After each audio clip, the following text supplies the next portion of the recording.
Bismillahirrahmanirrahim. Assalamualaikum warahmatullahi wabarakatuh. Perkenalkan, saya Agus Setiawan dari SMA Negeri 1 Tembilang, Kepulauan Bangka Belitung. Kali ini saya akan berbagi praktik baik penyusunan tujuan pembelajaran dan alur tujuan pembelajaran dalam kurikulum Merdeka. Ibu Bapak, penyusunan tujuan pembelajaran dan alur tujuan pembelajaran ini sangat penting dalam implementasi kurikulum Merdeka. Dibandingkan dengan kurikulum 2013, maka tujuan pembelajaran dan alur tujuan pembelajaran memiliki fungsi yang sama seperti silabus. Ketika di kurikulum 2013, kita menyusun silabus berdasarkan analisis KI, KD, merumuskan IPK, kemudian menaruh IPK dan semuanya dalam silabus, kemudian menyusun RPP dan seterusnya. Pada kurikulum Merdeka, kita menganalisis capaian pembelajaran, kemudian memetakan kompetensi dan kontennya, merumuskan tujuan pembelajaran dan menyusun alur tujuan pembelajaran, baru dilanjutkan dengan penyusunan modul ajar dan seterusnya.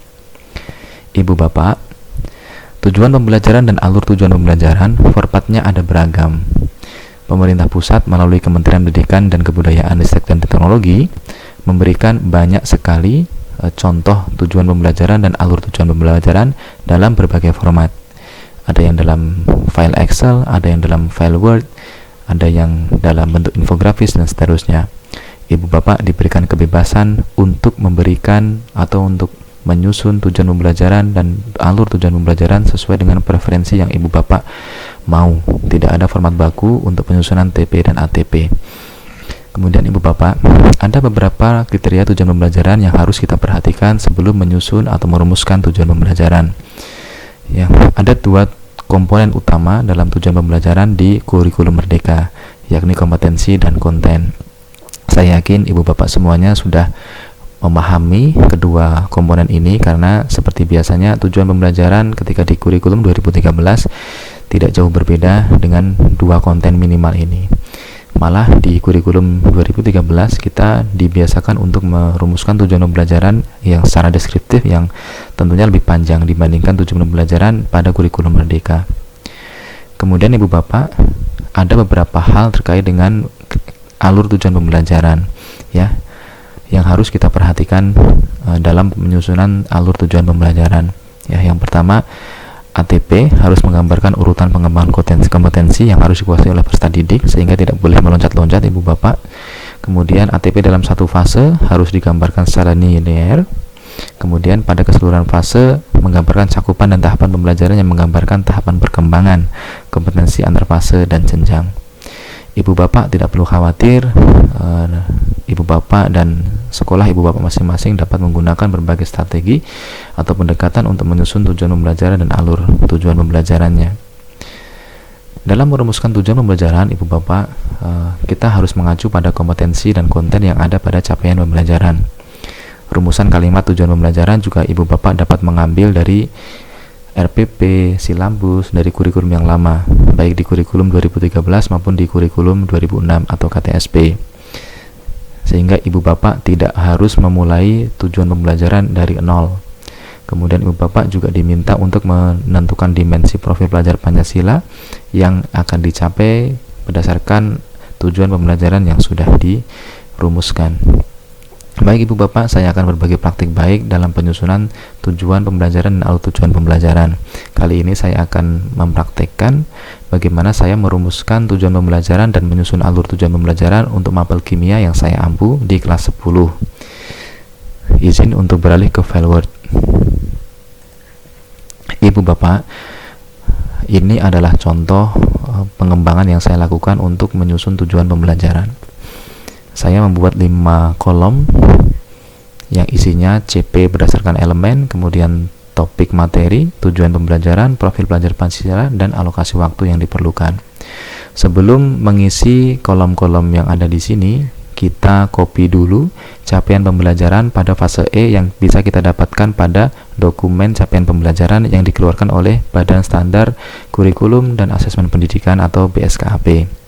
Kemudian langkah selanjutnya adalah Ibu Bapak mengcopy saja CP berdasarkan elemen masing-masing mapel yang Ibu Bapak ampu. Dalam hal ini kimia ada 2 elemen CP, yakni elemen pemahaman dan elemen keterampilan proses. Kita tinggal copy saja dari capaian pembelajaran tanpa perlu memotong apapun.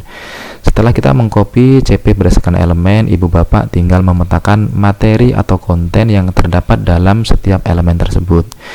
Dalam kimia, konten atau materi hanya terdapat pada elemen pemahaman, sedangkan pada elemen keterampilan proses nanti include ke dalam pemahaman kimia materinya. Sehingga Ibu Bapak topik-topik materi dalam pemahaman kimia ini nanti juga bisa digunakan pada elemen keterampilan proses. Selanjutnya Ibu Bapak cukup memetakan, setelah dipetakan sesuai dengan analisis yang Ibu Bapak buat, ya, entah nanti menjadi berapa bab begitu, Ibu Bapak tinggal merumuskan tujuan pembelajaran di sebelah kanannya. Tujuan pembelajaran yang Ibu Bapak rumuskan ini bisa mengacu pada dokumen-dokumen lama yang kita punya. Tentu karena kita sudah mengetahui dengan sangat baik topik-topik materi yang biasa kita ajarkan, sehingga tidak perlu lama atau memulainya dari nol. Ibu Bapak tinggal mengcopy dari dokumen-dokumen yang sudah ada. Kemudian di kolom selanjutnya, profil belajar Pancasila untuk dicantumkan minimal 1 dari 6 profil, kemudian menentukan alokasi waktu yang tepat untuk pelaksanaan topik ini. Perlu diingat bahwa alokasi waktu yang kita tulis di sini adalah alokasi waktu untuk tatap muka. Ya, untuk alokasi waktu project tidak perlu dicantumkan di sini karena nanti alokasi waktu untuk project disediakan khusus oleh tim kurikulum. Kemudian Ibu Bapak setelah merumuskan semua tujuan pembelajaran ini, Ibu Bapak tinggal menyusun tujuan-tujuan pembelajaran yang sudah dirumuskan menjadi alur.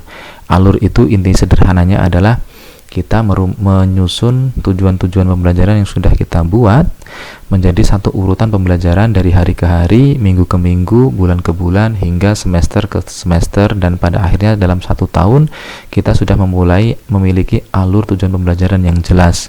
Kita memulai dari mana dan akan berakhir di tujuan yang mana, ya. Kebetulan dalam kimia saya merumuskan 21 tujuan pembelajaran yang saya bagi menjadi 4 bab. Setiap bab memiliki tujuan pembelajaran kisaran 1 hingga 7 tujuan pembelajaran dengan alur seperti yang tampil seperti ini, Bapak. Ya. Nah, ini hanya contoh memudahkan saja Ibu Bapak, sehingga tidak perlu apakah contoh ini harus ditiru. Jawabannya adalah tidak, ya. Ibu Bapak bisa mengembangkan bentuk-bentuk lain penyusunan ATP, tidak harus seperti kolom panah seperti ini. Demikian Ibu Bapak praktik baik yang bisa saya sampaikan, mudah-mudahan bermanfaat. Sampai jumpa di lain kesempatan. Assalamualaikum warahmatullahi wabarakatuh.